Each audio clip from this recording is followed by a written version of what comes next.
Have you ever wondered why the nicest people often get treated the worst? Why the more you give, the less people seem to respect you? It's not your imagination. Being kind without limits can quietly destroy your peace, your power, and even your sense of self. You think you're helping, but you might actually be handing people the blueprint to walk all over you. In this video, we're going to uncover 8 brutal ways that excessive kindness can actually ruin your life. Not emotionally satisfying, not morally uplifting. Ruinimentum is. This isn't about being cold or cruel. This is about protecting your soul in a world that will drain you if you let it. And if you're someone who values raw truth, Stoic philosophy, and the art of mastering yourself before the world can misuse you, hit that like button, subscribe, and stick around to the end, because we're also giving you 4 Stoic strategies to guard your kindness without losing your humanity. Let's get into it. Number 1. Unrealistic expectations. The road to disappointment is often paved with good intentions.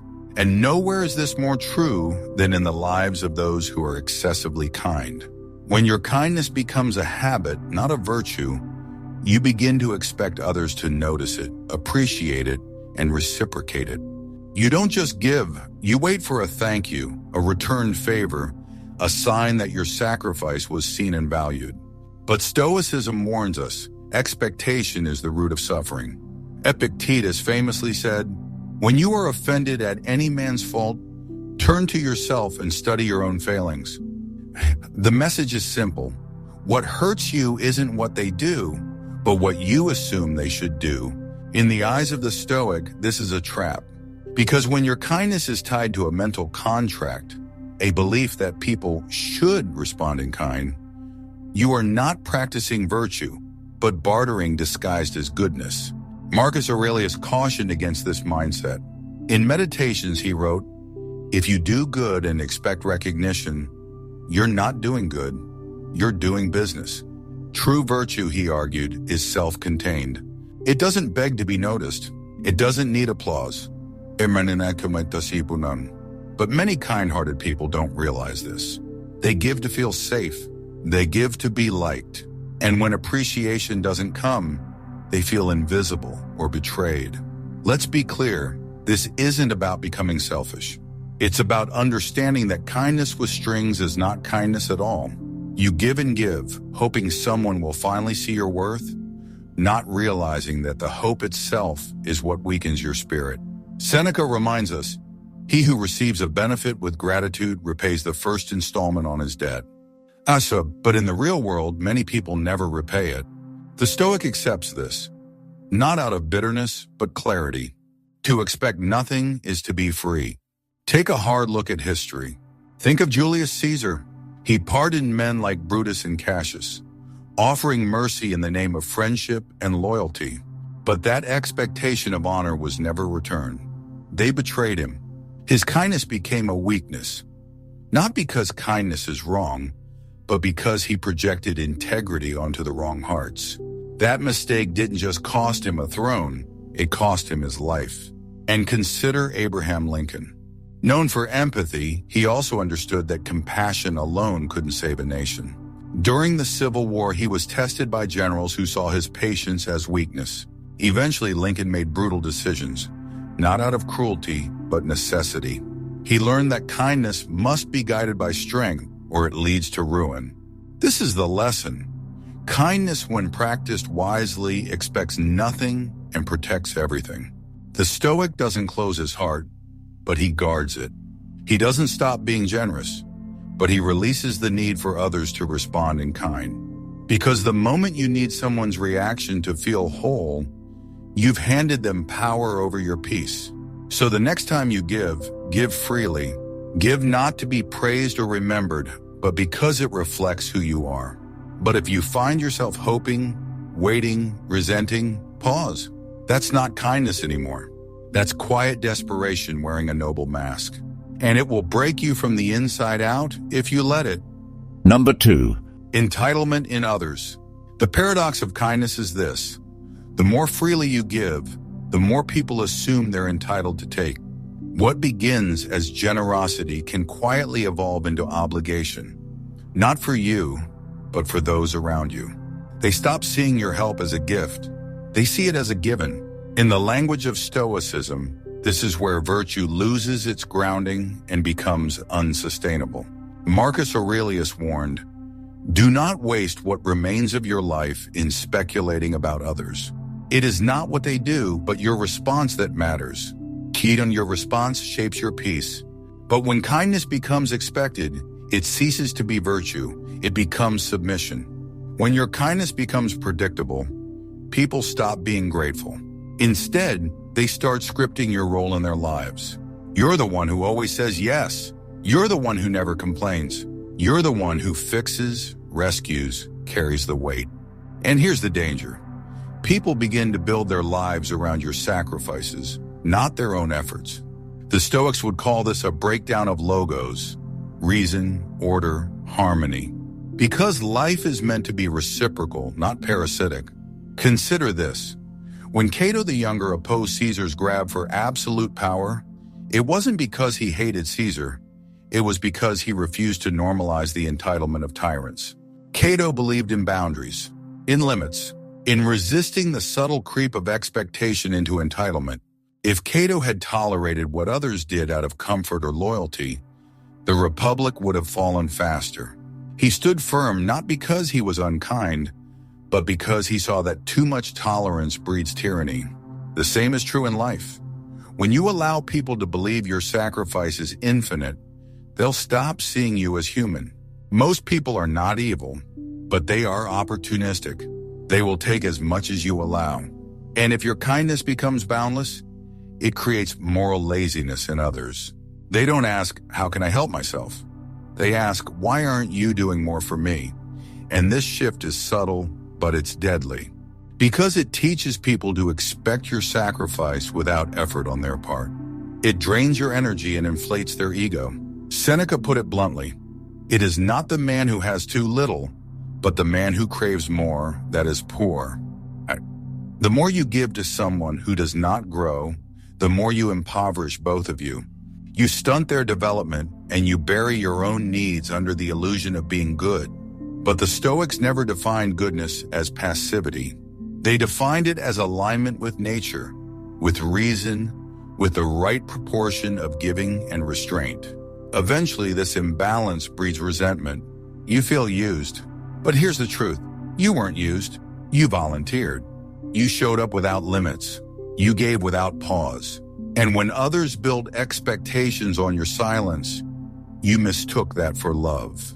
The Stoic path teaches us not to condemn them, but to correct ourselves.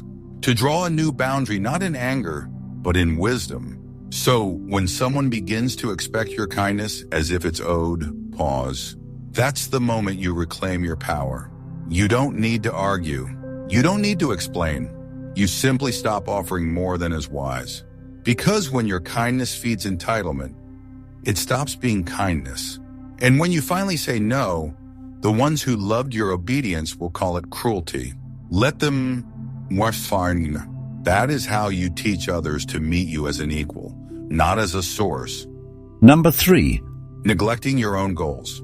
Excessive kindness doesn't just affect your relationships, it sabotages your direction. One of the most destructive consequences of always putting others first is that you slowly forget where you were headed. Your goals, dreams, routines, all of it becomes negotiable, not by force, but by your own willingness to set them aside in the name of service. But the Stoics warned, a life without direction is a life wasted. Seneca wrote, "If a man knows not to which port he sails, no wind is favorable."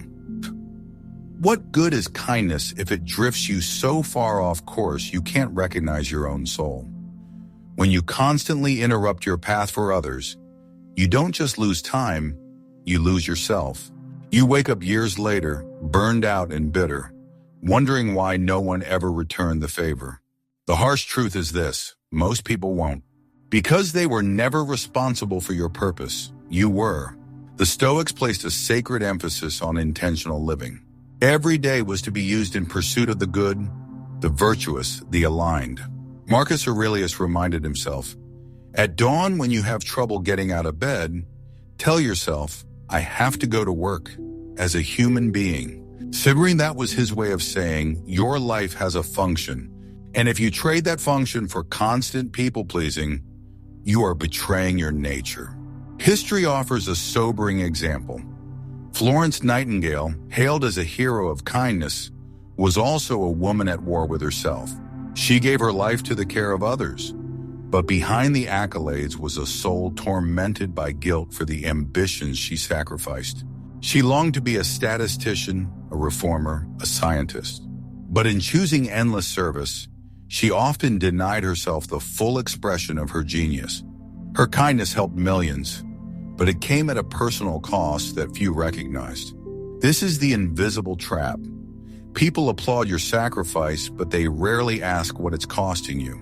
And the longer you live like this, the more you teach others and yourself that your needs can wait. But the Stoics would object. Your time is not a bottomless resource. It is a moral duty to use it well. And if you're always adjusting your compass to please others, you're not living, you're orbiting. Of course, the Stoic doesn't shun responsibility. Seneca.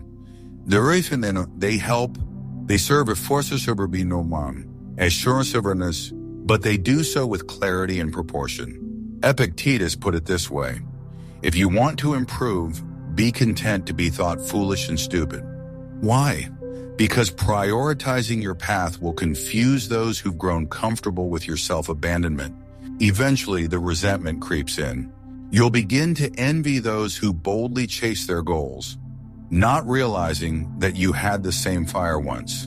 You just gave it away, and no one told you that was a mistake, because your sacrifice made their lives easier. So if your goals are gathering dust while your calendar fills with everyone else's priorities, stop. Kindness that costs you your calling isn't noble. It's neglect. And the world doesn't need another martyr. It needs people lit up by purpose. The best thing you can offer others is not your constant availability. It's your example. Let them see what it looks like to stay true to your mission. That is how you serve without self-erasure. Number 4. Perceived weakness. In a perfect world, kindness would be met with respect. But in the real world, excessive kindness is often interpreted as weakness. Not because kindness is weak, but because people assume that if you never push back, you can be pushed around. The Stoics understood this dangerous misperception. They taught that virtue must be paired with strength, not just in the mind, but in action. Because if you show no limits, many won't honor your goodness. They'll exploit it. Marcus Aurelius ruled an empire, yet he wrote like a servant of truth. But he never allowed his humility to become an invitation for disrespect. He led armies. He made hard decisions. He forgave, but he also punished when duty demanded it. Why? Because the Stoic isn't afraid of being harsh when the situation calls for it. As he wrote, "Waste no more time arguing what a good man should be. Be one." Sometimes being one means holding the line, even when others expect you to fold. Here's the brutal truth. People test your boundaries not to understand you, but to find the edge of what they can get away with. If they never find one, they stop seeing you as an equal and start seeing you as a tool. Your silence becomes permission. Your softness becomes a signal. And before long, what started as kindness is perceived as passivity.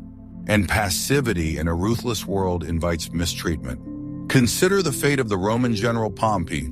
Known for his alliances and attempts to maintain peace among powerful rivals, he often hesitated to act decisively. While Caesar crossed the Rubicon, Pompey stalled, trying to preserve harmony. His unwillingness to project strength cost him dearly, eventually forcing him into exile, then to death. He wasn't weak, but he appeared indecisive. And appearance in politics and life often becomes reality. The Stoic masters warned us not to become what others want us to be, but to embody what is right. That includes knowing when to be firm. Seneca said, "A gem cannot be polished without friction, nor a man perfected without trials." That friction includes saying no. It includes setting limits. It includes standing firm not just when you're angry, But when you're clear, too many people equate kindness with endless tolerance. But tolerance without boundaries isn't virtue, it's self-abandonment. When someone mocks you, manipulates you, or speaks over you, and you stay quiet in the name of peace, you're not avoiding conflict. You're accepting defeat. The Stoics knew that inner peace comes not from avoiding confrontation, but from acting in alignment with reason and self-respect. Eventually, those around you will reflect what you've tolerated. They'll see you through the lens you've handed them. If that lens says, "I'll take anything, just don't be mad at me," then that is exactly how they'll treat you. Not because they're cruel, but because you train them to expect no resistance. So if your kindness is becoming a costume you wear to survive, take it off. You don't need to be harsh, just honest. You don't need to shout, just speak clearly. You don't need to fight everyone, but you must stop folding for anyone. Kindness is powerful, but power requires limits. And if you want to be respected, not pitied, then let your kindness stand beside your strength, not in place of it. Number 5. Attracting users. One of the hidden dangers of unchecked kindness is the type of people it draws in. The more you give without boundaries, the more you attract those who come, not to connect, but to consume. Opportunists. Emotional parasites. People who see your heart not as something to honor, but as a resource to extract. The Stoics knew this well. When you lack internal sovereignty, you become vulnerable to the manipulations of those who sense your need to be needed. Epictetus put it plainly, "A man should so live that his happiness shall depend as little as possible on external things." At Karm. But when you build your identity around being helpful or agreeable, you invite exploitation. You become a beacon for takers, because takers can sense someone who doesn't know how to say no. They'll praise you just enough to keep you on the hook, while draining you of time and clarity. This doesn't mean kindness is a flaw. It means kindness without discernment is an open invitation for the wrong energy. What you permit, you promote. What you tolerate, you teach. When you give endlessly to people who never pour back into you, you're not being compassionate. You're training them to see you as less than whole. History echoes this danger. Take Nikola Tesla, a brilliant inventor whose generosity was legendary. He shared ideas, technologies, even patents, believing that innovation should serve humanity, not ego. But this idealism came at a price. Many of his breakthroughs were claimed or monetized by others. Most notably, Thomas Edison and J. Florence Nightingale. Tesla died alone and in debt, not because he wasn't great, but because he trusted those who saw him as useful, not equal. This isn't limited to fame. In daily life, overly kind people often find themselves surrounded by friends who don't listen, partners who don't care, and co-workers who only show up when they need something. The world begins to treat you not as a person, but as a function. The danger isn't just exhaustion, it's the erosion of your identity. The Stoic is not naive. He knows that while we cannot control others, we can control the energy we allow in. He doesn't shut down his heart, but he guards the gate. Marcus Aurelius wrote, "The soul becomes dyed with the color of its thoughts." Likewise, your spirit is shaped by those you keep close. Ask yourself, are you surrounded by people who see your humanity or just your utility? Eventually, the damage is deep. You begin to question your worth when people disappear the moment you stop giving. But that's not your failure. It's their design. The Stoics remind us you cannot lose what was never real. And someone who leaves because you enforced a boundary was never connected to you. They were connected to the benefits of your self-neglect. So here's the shift. Instead of asking how to be more liked, ask how to be less available to those who drain you. Let your kindness be earned, not expected. Let your energy be offered, not accessed on demand. The goal is not to become cold, but to become conscious. You are not here to be used. You are here to be in alignment. And the right people, the ones who see your soul, not just your service, will never require you to shrink, hustle, or exhaust yourself just to stay loved. That's not love. That's leverage. and the Stoic gives neither room nor reverence to it. Number 6, addiction to compensation. When you give too much too often to the wrong people, something dangerous happens inside you. You start to feel empty, not just physically, but spiritually. And in that void, you begin reaching for an eternity, for alcohol, for social media, for validation, for anything that distracts you from the quiet truth. You've been living for others, and now you don't know how to live for yourself. The Stoics warned that when we abandon our inner compass, we become addicted to anything that numbs the absence of it. Seneca wrote, "No man is more unhappy than he who never faces adversity, for he is not permitted to prove himself." But in modern life, adversity often isn't physical. It's emotional. It's the daily drain of being overextended, underappreciated, and secretly resentful. And when you suppress that resentment with a smile, you begin to crave other outlets to release what you're not allowed to express. Here's the brutal irony. People who are overly kind often struggle the most with addiction, not because they're weak, but because they've spent years bottling emotions to keep the peace. Eventually, the peace becomes too heavy, so they chase pleasure, not because they're indulgent, but because they're starving. For rest, for recognition, for someone to ask, "What do you need?" Take the tragic case of Robin Williams, a man who made the world laugh, but battled substance abuse and depression for decades. He gave joy endlessly, yet often suffered in silence. When you build your identity around giving, people rarely ask what you need. And when you've trained yourself to never need anything, asking becomes a form of shame. That shame feeds isolation, and isolation seeks escape. Another example, Vincent van Gogh, a man whose paintings were acts of radical beauty and deep kindness to the world. Yet he spent his life misunderstood and emotionally tormented. In his loneliness, he turned to alcohol and despair. His art was a gift, but the lack of reciprocation became a wound. Even the most generous soul needs to feel seen. The Stoics didn't deny pain, they mastered it. Epictetus taught that we must not become slaves to what feels good, but servants to what is right. He said, "Freedom is the only worthy goal in life. It is won by disregarding things that lie beyond our control." Synonym, when your kindness leads you to live in constant reaction to others, you lose control. You don't act, you adapt. And that adaptation, repeated long enough, requires anesthesia. Addiction isn't always chemical. Sometimes it's approval. Sometimes it's performance. Sometimes it's the addiction to being seen as the good one, even as your soul aches for authenticity.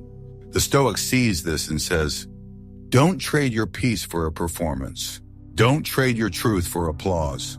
Eventually, your body will show the cost. The fatigue, the insomnia, the overeating, the numbing cycles that become routine. And the more you ignore the signals, the louder they become. Until one day your kindness becomes the mask you wear just to survive. And behind that mask is someone you barely recognize. So what's the Stoics' response? It's not to harden, it's to return. Return to your breath, to your values, to your power. You don't owe the world your exhaustion, you owe it your clarity. Because when you give from alignment, you don't need compensation. You're already full. Amendment. But when you give from fear, you will always need to refill. And that is the birthplace of addiction. Number 7, suspicion from others. In a world jaded by betrayal, manipulation, and self-interest, genuine kindness often raises eyebrows. When you give freely without obvious benefit, people don't always admire you. They question you. What do they want? Why are they being so nice? And instead of inspiring trust, your goodness becomes a puzzle. The Stoics understood that when virtue appears out of place in a corrupt society, it becomes suspect. Marcus Aurelius observed, "The object of life is not to be on the side of the majority, but to escape finding oneself in the ranks of the insane." In other words, when everyone else is wearing armor, your open heart will be seen not as strength, but as strategy, People don't just doubt your motives, they begin to wonder what you're hiding behind that smile. And if you're not careful, their suspicion can infect you, making you question your own intentions, even when they're pure. It's one of the great paradoxes of excessive kindness. You aim to bring warmth, but in certain circles, it makes you look manipulative or weak, especially in environments where power is built on dominance, not decency. The more agreeable you are, the more others prepare for betrayal. They've been taught no one is generous without an agenda, so they mistake your virtue for performance. Look at the case of Julius Caesar. Even his acts of clemency, like forgiving Brutus and others who had opposed him, were met not with gratitude, but with doubt. His enemies believed his kindness masked political calculation. Whether true or not, their suspicion led to his assassination. His humanity was seen as a trap. In politics, and often in life, people project their own shadows onto those who appear pure. Another example is Mother Teresa. Despite her decades of service to the poor, she was accused by critics of ulterior motives, religious manipulation, secret agendas, even hypocrisy. Her legacy was dissected not just with admiration, but with suspicion. Why? Because true altruism is so rare, it becomes uncomfortable. People who live with masks find it hard to accept someone who doesn't wear one. The Stoic, however, doesn't perform virtue to be understood. He acts in alignment with nature, with integrity, regardless of how it's received. As Epictetus said, if you seek truth, you will not seek victory by dishonorable means. The Stoic's goal is not to be liked, but to be unshakable. And that means not letting doubt or distortion dictate your behavior. Yet over time, constant suspicion can corrode your spirit. You begin to shrink, to wonder if kindness is a liability. But the Stoic reminds us, suspicion is their burden, not yours. What matters is that your kindness comes from clarity, not compulsion. Still, be wise. You don't need to prove your heart to everyone. Seneca wrote, "A good character, when established, is not easily overthrown." Let your actions speak, but don't waste them on those committed to misunderstanding you. So what's the takeaway? Be kind, but not performative. Generous, but not naive. Let your kindness be quiet, rooted and firm. And if others are confused by it, let them be confused. You weren't put here to ease their paranoia. You were put here to embody what is rare, honest strength. And that strength may look like softness, but only to those too jaded to recognize its power. Number 8, low self-worth. When kindness becomes your default identity, your only way to feel valued, it quietly erodes your sense of self. You become useful but not whole, loved but not seen. And this is where the tragedy lies. In constantly prioritizing others, you learn to neglect yourself. The Stoics understood that a life without self-respect is a life lived in quiet slavery, not to others but to their approval. Seneca once said, "You act like mortals in all that you fear, and like immortals in all that you desire." We chase love, respect, and acceptance as if we'll never run out of time. So we keep giving, keep pleasing, keep performing, hoping someone will finally notice us, validate us, or crown our efforts with meaning. But when that never comes, something darker begins to take root: self-doubt. What's dangerous is how slowly it creeps in. You don't wake up one day and say, "I have no worth." Instead, it arrives subtly. You apologize for asking things. You say yes when you mean no. Shanayar, you feel guilty for resting, for having boundaries, for existing without earning it. The more you put others first, the more invisible you become to yourself. Consider the life of Princess Diana. Known as the People's Princess, she poured herself into humanitarian work, acts of profound kindness. Yet behind the scenes, she battled bulimia, loneliness, and a deep sense of inadequacy. Her giving became a mask. Her smile became armor. And beneath it all, she was asking what many kind souls secretly ask: am I enough without what I give? Or take Florence Nightingale. Her work revolutionized nursing, saving thousands of lives. But her letters reveal the inner torment of someone who felt unseen and used, even by the institutions she helped build. In striving to serve, she often erased herself. The praise she received never filled the hollowness created by constant self-neglect. The Stoics would have seen this as a misalignment between action and essence. Epictetus taught that our worth must never depend on what lies outside our control. He said, if you want to improve, be content to be thought foolish and stupid. Why? Because true growth requires detaching from others' judgments, including their praise, especially their praise. When your identity is fused with kindness, you become afraid to disappoint. And when you're afraid to disappoint, you become manipulable. You tolerate mistreatment. You stay silent when disrespected.